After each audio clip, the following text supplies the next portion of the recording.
E aí, gente, como é que vocês estão? Olá, Raquel, Brunão, meu irmão, que Deus abençoe vocês em tudo. O tema que me foi dado para compartilhar foi sobre amizade. É um tema amplo porque a gente pode falar, obviamente, da nossa relação de um para com os outros e da nossa necessidade de termos amigos, porque afinal de contas, Deus nos criou com esse propósito desde antes da fundação do mundo, a saber, termos relacionamento de um para com o outro. É aquilo que nós chamamos na teologia de mandato social. O que seria esse mandato? O que seria um mandato? Seria, digamos assim, as leis criacionais que Deus colocou para que a humanidade pudesse ser o que ela é, a saber, ser gente, é tornar a gente humano. A gente foi, sim, criado para os relacionamentos. Isso é tão bom. Mas, obviamente, eu queria falar sobre intimidade com Deus, sobre essa amizade com Deus. E o texto que vem em meu coração, e pode ser que venha ao seu coração também, é o texto que está lá em João, capítulo 15. A partir do verso 12, mas antes de ler esse texto, eu queria pontuar algumas coisas aqui. Jesus está na sua última semana de vida. E, obviamente, ele está a alguns dias também da sua ressurreição e da sua ascensão. E entre a ressurreição e a ascensão, Jesus não tem tantos encontros com os discípulos. Ele sim aparece, depois vai para outro lugar, depois aparece novamente, cura o coração de Pedro, lembra? Pedro, tu me amas, pastoreia minhas ovelhas. Se encontra com os discípulos no caminho de Emaús e com alguns outros também. O apóstolo Paulo aponta que Jesus apareceu para mais de 500 pessoas. E eu queria que você pensasse comigo que, sendo a última semana de Jesus, ele está falando aquelas palavras que são mais importantes para os seus discípulos, para aqueles que vão transformar a história da humanidade. E que palavra é essa, então? Está aqui, em João, capítulo 15, a partir do verso 12. O meu mandamento é este: que vocês amem uns aos outros, assim como eu os amei. Aqui é um padrão elevado. Obviamente, os discípulos ainda não estão preparados para compreender o que significa assim como eu vos amei, porque na perspectiva deles, Jesus, o rei de Israel, iria de uma vez por todas estabelecer o seu reino. Aquilo que há de acontecer na segunda vinda, eles gostariam que acontecesse na primeira vinda. Eles ainda não compreendem o que significa assim como eu vos amei. Eles não têm tido em vista a dor e o sofrimento de Cristo.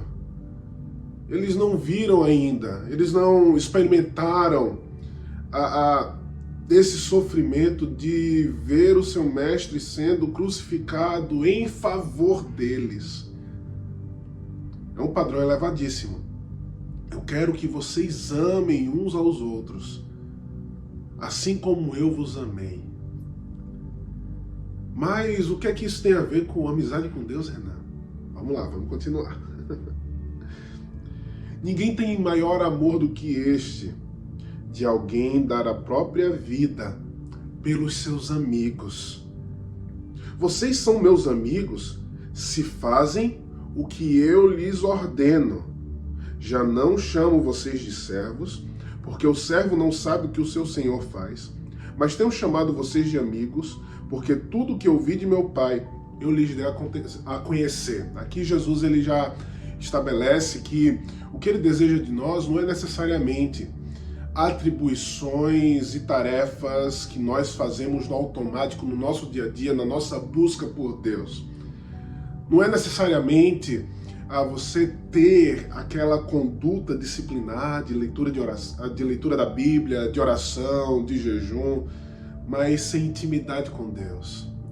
Assim como eram os fariseus, assim como eram os escribas. Pensa comigo que o fariseu ou escriba, aqueles que lideravam o povo de Israel, eles não apenas conheciam a Bíblia, conheciam o Antigo Testamento, eles conheciam os detalhes. Um escriba, quando escrevia o pergaminho do Antigo Testamento, quando ele terminava de escrever aquela página, ele contava letra por letra para ver se ele não errou nada. Aí você começa a entender as palavras de Jesus quando Jesus falou o seguinte, que ele veio cumprir a lei e não vai passar nenhum tio da lei. Esse tio é uma letra hebraica que é um iot, uma letrinha pequenininha.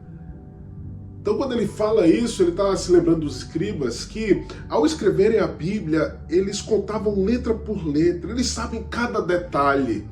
Então não é necessariamente, preste atenção nisso, em ter uma vida disciplinar automática que faz com que você seja amigo de Deus. É algo mais. É algo mais cativante, é algo mais que você curte mais nessa relação. Deus não nos está chamando simplesmente a cumprirmos tarefas. Por isso que Jesus fala, eu não chamo vocês de servos, mas eu chamo vocês de amigos, porque os segredos de Deus eu tenho dado para vocês conhecerem. Isso é tão bonito, isso é tão poderoso, porque afinal de contas, na história do reino de Deus e da manifestação do reino de Deus, Deus usava aqueles que tinham amizade com Ele. Foi assim com Abraão. Abraão, eu vou te contar os meus segredos, aquilo que eu estou para fazer na terra. Foi assim com José, que se tornou governador do Egito, e sendo ali governador do Egito, fora antes usado por Deus para manifestar aquilo que Deus iria fazer na terra, amizade com Deus. Foi assim com Moisés, que não conhecia a Deus e que no primeiro momento ele teve medo daquela manifestação sobrenatural de Deus vindo ao seu encontro. E tendo medo daquela manifestação sobrenatural de Deus vindo ao seu encontro, ele não quer entrar naquele ambiente da sarça ardente. E Deus fala, Moisés, tira a sandália dos seus pés, que a terra aqui é santa. Mas no segundo momento a gente vê Moisés diante de Deus no Monte Sinai, dizendo, Senhor, mostra-me a tua face. Eu quero mais de ti, mostra-me a tua face. A gente vê Deus usando Davi, que ficou conhecido como um homem segundo o coração de Deus e nos inspira até hoje com canções que foram escritas há quase 2.700 anos. Deus usa amigos dele na história, não simplesmente pessoas que fazem coisas, mas que não têm esse coração e essa intimidade diante do Senhor. Mas o que é que significa se tornar amigo de Deus? Se Jesus coloca como padrão o amor dele para conosco, para que nós possamos viver essa relação de um para com o outro, se tornar amigo de Deus é muito mais do que você simplesmente dizer para o Senhor, Senhor, eu quero mais de ti, eu quero mais de ti, eu quero mais de ti. Presta atenção nisso. Certa vez eu estava numa conferência e buscando a Deus e desejando mais de Deus e dizendo, Senhor, eu quero mais de ti, eu quero mais de ti, derrama mais da tua glória. Você sabe, né? O ministro louvor dizendo, Senhor, nós queremos mais de ti. E a pregação dizendo, Senhor, nós queremos mais de ti.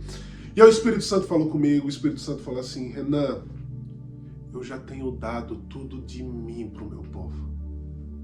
Eu entreguei a minha própria vida. Eu derramo sobre o meu povo das mais ricas bênçãos espirituais que foram conquistadas na pessoa de Cristo Jesus, na sua morte, na sua ressurreição. Não é sobre eu dar mais de mim, é sobre o quanto você e o meu povo têm se dado mais para mim. Presta atenção nisso. Intimidade com Deus implica na resposta que nós damos a esse amor de Deus para conosco em todo o tempo e principalmente revelado na cruz do Calvário, quando Cristo se entrega para que nós possamos viver. Mas imagina que se essa intimidade é uma resposta àquilo que Ele fez por nós, o que é que Ele nos deu, o que é que Ele nos entregou? Ele nos entregou sua vida por inteiro. Ele nos entregou seu tempo, sua qualidade de tempo. Diferentemente de mim, de você, Jesus, Ele se conectava e conectava o seu coração, a sua atenção para com o outro. Ele não perdia tempo fazendo outras coisas enquanto o outro precisava, assim, de fato, da presença dele real ali naquele momento. Ele se conectava, ele dava seu tempo. Jesus entregava todo o seu talento, Jesus entregava toda a sua vida, Jesus entregava tudo aquilo que o Pai tinha dado para ele deu para os seus discípulos. Ele revelou o poder de Deus, ele trouxe cura, ele trouxe palavras de sabedoria e ensino, ele entregou seu talento. E Jesus entregou dos tesouros de Deus para a humanidade. Não é por acaso que o apóstolo Paulo fala em 2 Coríntios que ele, sendo rico, se fez pobre, para que pela sua pobreza nós nos tornássemos ricos. Ou seja, você quer ser amigo de Deus? Você quer viver essa relação de intimidade, essa relação de amor real, essa relação onde Deus vai, de alguma maneira, se revelar a você e usar a sua vida para abençoar a humanidade porque você é amigo dele. Entregue a ele mais de você. Não é sobre o que Deus pode te dar a mais daquilo que ele já tem te dado. É sobre o quanto você pode dar mais para Deus. Diante daquilo que ele entregou para você, ninguém tem maior amor do que este, do que dar a vida para os seus amigos. Então vamos dar a nossa vida pelo nosso melhor amigo. Vamos dar a nossa vida por Jesus. Jesus, eu te dou tudo que eu tenho. Eu te entrego tudo que eu tenho. Ah, Senhor, sim, eu te dou meu tempo, eu te dou meu talento, eu te dou o meu tesouro, eu te dou os meus recursos, porque eu quero sim viver essa relação de amizade contigo. E o texto continua e diz assim: não foram vocês que me escolheram, pelo contrário, eu vos escolhi e os designei para que vão e deem fruto e o vosso fruto permaneça, a fim de que tudo o que pedirem ao Pai em meu nome, eu lhes conceda. O que eu lhes ordeno é isso, que vocês amem uns aos outros. Aqui Jesus usa uma metáfora que é conhecida por muitos, mas que muitos não vão a fundo diante dessa metáfora, que é a metáfora da videira. Ele se coloca como a videira verdadeira e nós como os ramos, a partir do versículo 1. E é interessante que essa metáfora da videira acompanha o ensinamento bíblico desde o Antigo Testamento. E é uma metáfora tão bonita. Por quê? Porque está falando da relação de Deus com o seu jardim. Da relação de Deus com a sua árvore. No caso aqui, a videira. E Deus, ele fala assim para com o seu povo de Israel. Deus como um lavrador, Deus como um agricultor, que, imagina comigo, todas as manhãs se levanta dando o seu melhor, trabalhando, regando aquela plantação, colocando adubo, fazendo com que nada possa, de alguma maneira, prejudicar a colheita e os frutos que saem daquela videira. É um amor real. Imagina que Deus, assim como tantas pessoas, falava com aquela plantação, tendo ele tanto amor. E para quem planta, não tem alegria maior do que você colher os frutos que você esperou por uma temporada inteira. Eu estou aqui no Arizona, nos Estados Unidos, em Phoenix, e fui na casa de alguns amigos. E aí eles me chamaram para colher laranjas, do pé de laranja. E é tão bonito ver um pé de laranja cheio de laranja assim, resplandecendo, aquela laranja neon. Aquela laranja neon. E quando eu fui lá colher com eles, eles com alegria tiravam os frutos e me entregavam os frutos, eu lembrei dessa passagem. Assim é o coração de Deus para conosco. O que significa viver essa amizade com Deus? A nossa amizade com Deus vai implicar, sim, em transformação em nós, de forma que a nossa vida vai manifestar algo poderoso para o mundo, vai entregar algo tão bom para a humanidade, para a sociedade, para aqueles que estão perto da gente, para a nossa família. Por quê? Porque, afinal de contas, eu convivo com aquele que tanto amou. Eu convivo com aquele que é o referencial final para a minha vida, aquele que demonstra o que significa viver toda a potencialidade que existe em mim como ser humano quando eu estou reconciliado com Deus. É meu chamado. Então, sendo nós ramos da videira de Deus, Jesus, ele diz que todo aquele que não produz fruto, ele corta, como ele fez com religiosos, com os fariseus, com aqueles que eram do povo de Israel, mas que não eram verdadeiramente povo de Deus. Foi cortado porque rejeitou o Messias, porque rejeitou aquele que Deus havia enviado para restaurar a humanidade, aquele que Deus havia enviado para estabelecer o seu reino de uma vez por todas. Mas aqueles que estão em Cristo e produzem fruto, ele poda para que produza mais fruto, diz o texto. Isso significa que Jesus, ele trabalha em todas as circunstâncias e todas as áreas, para que de alguma maneira a nossa vida floresça, a nossa vida cresça, a nossa vida demonstre algo novo e poderoso.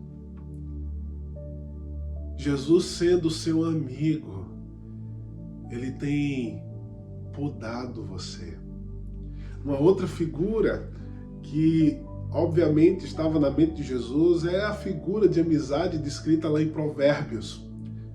Assim como o ferro afia o outro ferro, assim é um amigo para com outro amigo. Na nossa relação com Jesus, ele vai trabalhar em nós, ele vai nos mudar. Porque ele é nosso amigo. E amigo que é amigo e percebe que a gente precisa de transformação e mudança, não vai deixar que nós caiamos nos erros presentes em nós e que dia após dia, vez após vez, a gente acaba caindo. Ele vai nos transformar. Isso é tão bom. É tão bom quando a gente olha para a nossa história, a gente vê Deus trabalhando em nós por meio de tantas circunstâncias, em tantos momentos, falando com a gente, trazendo transformação, trazendo arrependimento, mostrando para a gente que algo novo precisa acontecer para que a gente produza mais fruto. É o que Jesus faz. Mas qual é o segredo dessa convivência, qual é o segredo dessa poda de Deus em nós, dessa transformação de Deus em nós. Diz o versículo 4: permaneçam em mim e eu permanecerei em vocês. Como o ramo não pode produzir fruto de si mesmo, se não permanecer na videira, assim vocês não podem dar fruto, se não permanecerem em mim. Esse termo permanecer é um termo tão forte. Ele implica em morar na mesma casa. Ele implica em conviver e conviver diariamente, em estar junto sempre. Implica em ter intimidade. O reino de Deus é um reino de amigos.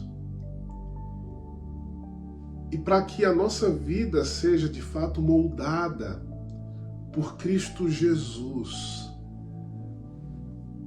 Ele nos desafia a morarmos com Ele. E como é bom a gente morar com gente que ama a gente. Como é bom a gente conviver com gente que conhece a gente, conhece os nossos dilemas, conhece os nossos sofrimentos, conhece as nossas lutas, conhece os nossos defeitos e mesmo assim nos ama. Assim é Cristo Jesus. E dentro dessa relação de convivência que é permanecer nele, isso é um mandamento, isso é um desafio, isso é um chamado diário a estar com o Senhor, não de maneira automática, mas com paixão, com amor, respondendo aquilo que Ele fez por nós. Ele vai olhar para mim, olhar para você e dizer: vocês são meus amigos. E eu quero compartilhar aquilo que está no coração de Deus com vocês. Eu quero compartilhar com vocês a minha missão. Eu quero desafiar vocês para que vocês transformem o mundo como eu transformei. E essa transformação implica nessa relação de amor para com a humanidade. Amem uns aos outros como eu vos amei. Que a minha amizade com você se reflita na sua relação com as pessoas, no seu dia a dia. Que isso possa ser transformacional, que isso mude tudo. É o chamado de Jesus. Porque afinal de contas ele disse: vocês são meus amigos. Vocês vão fazer aquilo que eu vos mando. A nossa relação de amizade com Jesus é exatamente essa. E a nossa relação de amizade com aqueles amigos tão confidentes é uma relação que eles vão dizer pra gente que precisa ser mudado em nós e vão apontar pra gente novos caminhos, novas direções, novos propósitos, porque Ele nos ama. É assim. Mas sabe, irmãos, mais do que o cumprimento da missão que Ele nos entregou, que é essa missão de amor para com o outro, de amor e compaixão para com a humanidade, o que mais enche o nosso coração é saber que o Criador de todas as coisas conhece você pelo nome, conhece a sua impressão digital, conhece toda a sua estrutura de DNA e está convidando você a se entregar mais para Ele, dar mais de você para Ele, porque Ele quer ser seu amigo. Ele veio ao nosso encontro primeiro. Ele nos escolheu primeiro, como diz o texto em João capítulo 15. E nessa decisão de Deus, Ele vai surpreender você sempre. Ele vai fazer algo surpreendente sempre para relembrar você que Ele conhece você e Ele deseja que você conheça mais e mais da sua glória. E estando aqui nos Estados Unidos, eu não compartilho isso para fazer inveja, não. É para trazer edificação. a gente subiu as montanhas geladas numa cidade chamada Flagstaff. E a gente queria ver o sol se pondo. Aquela imagem poderosa onde a gente vê o céu com diversas cores e ao horizonte, em meio a montanhas cheias de neve, a gente vendo o pôr do sol. E à medida que a gente estava lá usufruindo da beleza da criação e da glória de Deus sendo manifestada na criação, fomos tomados de um desejo de adorar a Deus. Estávamos eu e mais 6 amigos, somente nós, 7 pessoas ali, adorando a Deus, numa temperatura abaixo de zero, meus pés congelando, mas tão feliz por estar na presença de Deus ali, em adoração. Quando, de repente, uma luz brilhante começou a surgir por trás das montanhas. E Deus, naquele momento, era como se Ele estivesse dizendo: vocês querem mais da minha glória por meio das coisas que eu criei? Tá aí para vocês o nascer da lua. Mas, cara, imagina uma lua que parecia o sol da manhã nascendo. Tão gigante, tão bela, tão reluzente, manifestando a glória de Deus. Enquanto aquela lua nascia, a gente começou a gritar de glória, de emoção, de gratidão a Deus por nos proporcionar aquilo, e era apenas nós 7. Foi surpreendente. Foi um momento de intimidade que eu estou compartilhando com vocês. Porque por vezes momentos de intimidade a gente não compartilha. Deus enchendo o nosso coração para que a glória dele possa ser manifestada através de nós, que conhecemos ele com intimidade. Vamos viver isso. Vamos se entregar mais para ele. Vamos dar mais da nossa qualidade de tempo para esse Senhor. Vamos dar mais do nosso talento, da nossa excelência, em tudo que a gente faz dentro e fora da igreja, para o amado das nossas almas. Vamos dar mais do nosso tesouro, do nosso dinheiro, para abençoar o mundo. E você sabe que essa não é a relação de teologia da prosperidade, que é uma teologia que roubou tanto o evangelho do coração das pessoas. Mas é uma relação de amor onde simplesmente nós entendemos que somos mordomos daquilo que o Senhor nos entregou e queremos manifestar o seu amor para o mundo. Gente, não existe nada melhor do que ser amigo de Deus. Queremos viver, Senhor, essa relação de intimidade, essa relação de amizade contigo. Queremos ser aqueles que ouvem a tua voz e respondem, dando tudo que nós temos dentro dessa relação contigo, porque, afinal de contas, o mundo verá em nós a glória do Senhor, à medida que nós convivemos e habitamos no mesmo lugar, no mesmo teto, na mesma casa que Deus habita. Vamos viver isso?